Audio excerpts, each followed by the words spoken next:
உண்மையை சொல்லியும் மக்கள் கேட்கவில்லை. இப்போது இறைவனின் கட்டளைப்படி ஒரு பாதுகாப்பு பெட்டகம் உருவாகிறது. என்ன இது?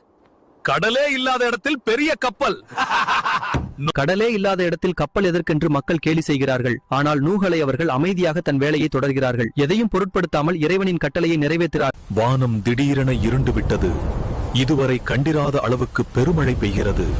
பூமியின் அடியிலிருந்தும் நீர் ஊற்றெடுத்து வெளியேறுகிறது.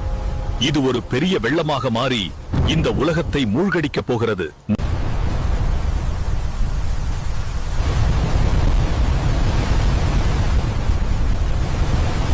விரைந்து செல்லுங்கள். பெரும் வெள்ளம் வருவதற்கு முன் கப்பலில் ஏறுங்கள்.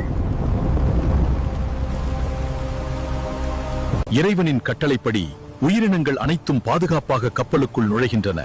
நம்பிக்கையுள்ளவர்களும் ஏறிவிட்டனர். கப்பல் பயணத்திற்கு தயாராக உள்ளது. நீர்மட்டம் உயர்கிறது. நான் மலையை நோக்கி ஓடுகிறேன். நான் தப்பிப்பேன். இந்த ஆழமான வெள்ளம் என்னை ஒன்றும் செய்யாது. என் மலை எனக்கு பாதுகாப்பு தரும். மகனே, கப்பலில் ஏறிக்கொள். இன்று இறைவனின் தண்டனையில் இருந்து யாரும் தப்ப முடியாது. அவன் தன் வழியை மாற்ற மறுக்கிறான். ஒரு பெரிய அலை வந்து நூனை இழுத்துச் செல்கிறது. இந்த சோகம் தாங்க முடியவில்லை.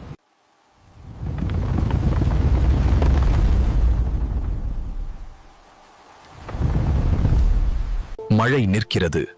கப்பல் ஜூதி மலை மீது தரை தட்டுகிறது.